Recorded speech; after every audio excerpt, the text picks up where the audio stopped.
첫 번째 경기 안산 그리너스 대 부산 아이파크 분석 시작해보겠습니다. 안산은 4-1-4-1 포메이션을 기반으로 루안을 원톱에 두고 강수일과 사라이바가 측면에서 넓은 전개를 시도한다. 하지만 전방에서 루안이 고립되는 장면이 잦고 중원에서의 볼 연결과 전진 패스의 속도감이 떨어져 공격 흐름이 단조롭다. 강수일과 사라이바의 돌파는 위협적이지만 크로스 마무리의 정확도가 낮으며 중원과 수비 라인 간 간격 조절에도 애를 먹고 있다. 수비 전환 속도가 느려 후반 들어 실점이 많아지는 경향이 강하다. 부산은 3-4-3 포메이션을 바탕으로 곤잘로, 발레로, 임민혁의 3톱 전개가 활발하게 이루어지고 있다. 발레로는 침투 타이밍과 연계 플레이 모두에 능하며 임민혁은 사이드 돌파와 크로스 제공 능력이 안정적이다. 중앙 미드필더들은 세컨볼 대응과 2차 침투에서도 강점을 보이고 있고 전체적인 조직력이 매우 유기적으로 유지되고 있다. 후반전 전개 속도가 더 올라가는 구조이기 때문에 체력적으로 밀리는 팀을 상대로 강한 마무리 능력을 발휘하는 팀이다. 안산은 홈 2점에도 불구하고 전체적인 경기 운영에서 허점이 지속되고 있으며 특히 중원 마이너스 수비 간격과 체력 저하 문제가 크다. 부산은 3톱의 연계와 빠른 침투, 후반 압박 강화까지 더해지며 실전 흐름을 완전히 가져올 수 있는 구조다. 전체적으로 부산의 완성도 높은 전개가 빛을 발할 수 있는 경기다. 두 번째 경기 제주 SKFC 대 포항 스틸러스 분석 시작해보겠습니다. 제주는 4-3-3 포메이션을 기반으로 유리 조나탄, 남태희, 유인수가 전방에서 활약하는 공격 중심 구성을 운영한다. 유리 조나탄은 제공권과 위치 선정에 능하고 남태희는 볼 배급과 드리블 연결에서 핵심축이다. 유인수는 좌우를 넓게 활용하는 침투로 수비 라인을 흔들 수 있는 자원이지만 체력 의존도가 높은 스타일이다. 가장 큰 문제는 주중 FA컵 원정을 위해 부천까지 비행 이동을 소화한 직후라 체력적인 피로 누적이 매우 큰 상태다. 특히 중원과 수비 라인의 복귀 속도가 눈에 띄게 떨어지고 있으며 후반 집중력 붕괴가 뚜렷하게 드러나는 흐름이다. 포항은 4-2-3-1 포메이션을 중심으로 이호재가 최전방에 서고 준익유와 홍윤상이 이선에서 공격을 지원하는 구조다. 이호재는 공중볼 경험 능력이 좋고 준익유는 패스 타이밍과 공간 활용이 우수하며 홍윤상은 중거리와 빠른 측면 전개가 강점이다.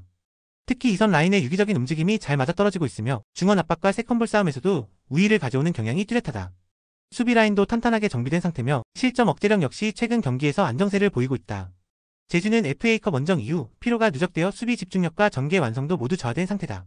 반면 포항은 조직적인 압박과 유기적인 이선 전개로 경기 흐름을 가져올 수 있는 전술적 준비가 충분하다. 전체적인 체력 활용도와 실전 대응력을 감안하면 포항이 우세를 확보할 가능성이 매우 높다. 세 번째 경기 전북현대 대 대구FC 분석 시작해보겠습니다. 전북은 4-3-3 포메이션을 바탕으로 콤파뇨, 전진웅, 김진규가 전방을 구성하며 넓은 전개와 패스 중심의 점유율 축구를 전개한다. 콤파뇨는 문전압 결정력은 뛰어나지만 최근 수비 집중 견제에 고립되는 장면이 잦고 전진우와 김진규도 전개 흐름에 들쑥날쑥한 기복이 존재한다.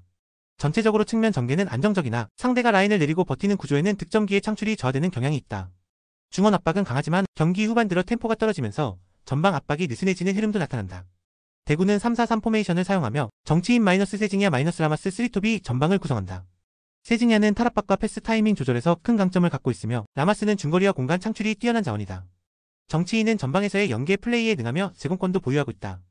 가장 큰 변수는 박창현 감독 사퇴 이후 서동원 감독 대행 체제로 전환되었으며 전술보다는 선수단의 결속력과 정신적 집중력 상승이 주된 동력으로 작용할 가능성이 높다. 불안 요소는 여전히 전개 템포가 느리고 수비 뒷공간 커버에서 불안한 모습을 보인다는 점이다. 전북은 점유율과 전방 압박은 유지되나 마무리 단계에서 일관된 전개가 부족한 상황이다. 대구는 감독 교체 이후 선수단 결속력이 상승하며 경기력에서 새로운 에너지가 형성될 수 있다. 공격과 수비 모두에서 완벽한 우위가 나타나기 어려운 구조로 전체적인 경기 흐름은 무승부로 흘러갈 가능성이 가장 높다. 네 번째 경기 충남 아산 대 전남 드래곤즈 분석 시작해보겠습니다. 충남 아산은 4-2-3-1 포메이션을 바탕으로 강민규를 최전방에 세우고 아담과 미사키가 이선에서 공격을 조율한다. 강민규는 침투 타이밍과 제공권에서 강점을 보이지만 이선과의 연계가 일정하지 않아 고립되는 장면이 잦다. 아담은 탈압박과 전진 패스는 좋은 편이나 마무리의 정교함은 부족하고 미사키 역시 돌파 이후 크로스 완성도에 기복이 있다. 수비 전환은 빠르지만 공격 전개 속도가 늦어 득점으로 이어지는 흐름을 끊기는 경우가 많다. 전남은 5-3-2 포메이션을 중심으로 호난과 발디비아가 전방에서의 연계와 침투를 담당하며 알베르티가 중원에서 중심축을 형성한다. 호난은 움직임은 활발하지만 페널티 박스 내 마무리에서 집중력이 떨어지고 있다. 알베르티는 볼 배급과 압박 저항에서 역할을 하고 있지만 상대 강한 압박에는 불안한 측면도 보인다. 수비 라인은 5명의 구조로 안정적이지만 중원과의 간격이 벌어질 때 세컨볼 대응이 약해지는 장면이 있다. 충남 아산과 전남은 모두 수비 조직력이 우수하지만 전개 속도와 마무리 퀄리티에서 공통적인 답답함을 보이고 있다. 공격 흐름이 제한된 상태에서 득점이 쉽지 않은 구조이며 중원 교착 상황에서 주도권을 확실히 잡을 팀도 부재하다. 전체적인 흐름을 감안할 때 이 경기는 승부를 가리지 못한 채 무승부로 흘러갈 가능성이 높다. 다섯 번째 경기 경남FC 대 김포FC 분석 시작해보겠습니다. 경남은 4-2-3-1 포메이션을 바탕으로 카리를 원톱에 두고 폰세카와 해난이 이선에서 공격을 조율한다. 카릴은 피지컬과 위치 선정이 좋지만 고립되는 빈도가 높고 측면 지원이 늦어 마무리 단계까지 이어지지 않는 경우가 많다. 폰세카는 전진 성향이 강한 플레이메이커지만 수비 전환 시 압박 가담이 늦어 중원에서 공간을 내주는 장면이 반복된다. 또한 측면 풀백의 전진성이 강한 만큼 뒷공간 커버가 느려 빠른 전환 전개를 상대할 때 수비 불안이 자주 발생하고 있다. 김포는 3-5-2 포메이션을 기반으로 루이스와 조성준이 전방에서 빠르게 침투하며 브루노가 중원에서 안정적인 볼 배급과 압박을 주도하고 있다.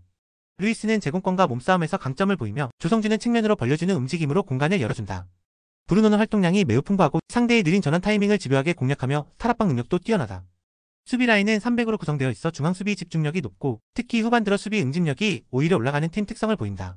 경남은 높은 점유율을 가져가는 구조지만 중원 압박 대응과 수비 커버 능력에서 반복적인 불안 요소가 누적되고 있다.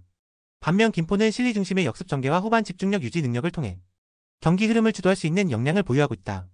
전체적인 흐름상 김포가 조직력과 템포 활용을 통해 상대 수비를 흔들며 승점을 확보할 가능성이 높다.